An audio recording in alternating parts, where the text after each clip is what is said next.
Two things to do this concealer melting technique. That's a working spray and a somewhat dense brush. Now, this video, I'm going to show you different kinds of working sprays because that was the biggest question I kept getting was, well, which sprays are working sprays and which ones are not? Long story short, a working spray allows you to continue to build your layers without interrupting the flow and texture of your makeup in a way that you don't want. Like, it's going to look good, right?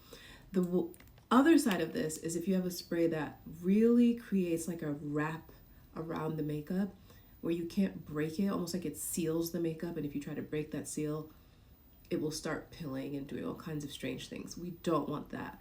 And the other important thing to know, which I've mentioned once or twice before, is make sure your concealer is not a self-setting concealer. That's one of the biggest things I'm realizing. A lot of people don't know if they have a self-setting concealer or not. They just get it for the vibes, which I understand, but let's know what we're working with. And we're going to talk more about that too, so that we can not waste money on the wrong thing moving forward. But I have a few sprays in front of me that I want to show you. I'm actually gonna work interchangeably with them. If you recognize some, let me know in the comments if you have one of these, and then I will go through this one by one after we get this blend done. Now, where you place your concealer is totally personal preference. It's gonna have to do with your anatomy, and not only your anatomy, but what you're trying to accentuate or bring out, right? That's personal, and I have educated more faces than I can count on where to place things that are very specific to the individual. I've done a lot of teaching, but for the sake of this video, we're going to focus on the working spray.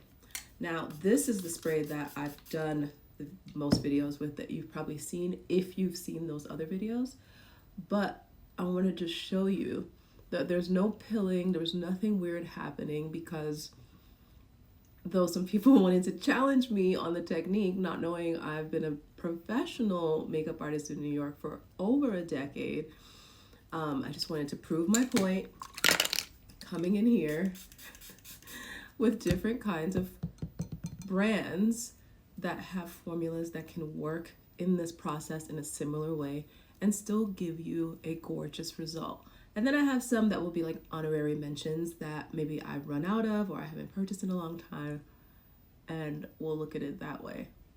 This is taking a little bit longer. I put way too much concealer, but it's important for you to be able to really see the product on.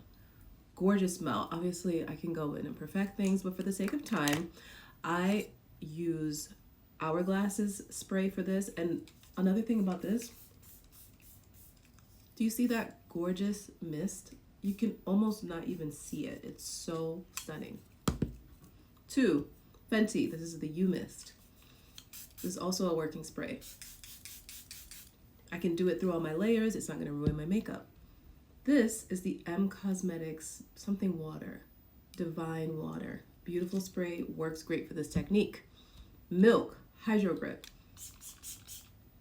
Works beautifully with this technique as well. So if you have that, try it. And then the last one I have here is the one that I've talked about probably the most, and that's the Makeup by Mario. Another gorgeous light mist. And honorable mention, Charlotte Tilbury's setting spray is really beautiful for this technique. And someone asked me about drugstore. I think I used to use the Milani Make It Last in this same kind of way. So if you have that, try it. And I think that's all for today. I think that's all I have that I'm going to include in this. I'll test some other ones that I haven't used in this way in case you have it, so you can play with it and see if that works for you. But other than that, the number one thing, I want to stress this again, go on Sephora.com, look at the description of your concealer, and learn, if you don't know, is your concealer self-setting? If your concealer is self-setting, it's ultimately going to dry down almost like you've powdered it at the end, so it can lock in. So if you try to go in, of course, with a spray and disrupt that formula, it's going to be a mess. So please make sure you don't have a self-setting formula.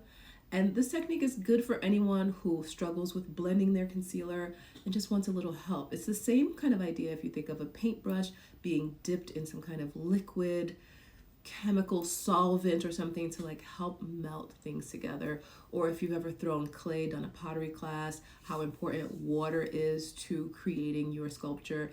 It's a similar concept. And of course, this conversation is not complete if we don't mention MAC Fix Plus, the OG, always in my personal kit, always in my pro kit. So take this, try it, and let me know how it goes.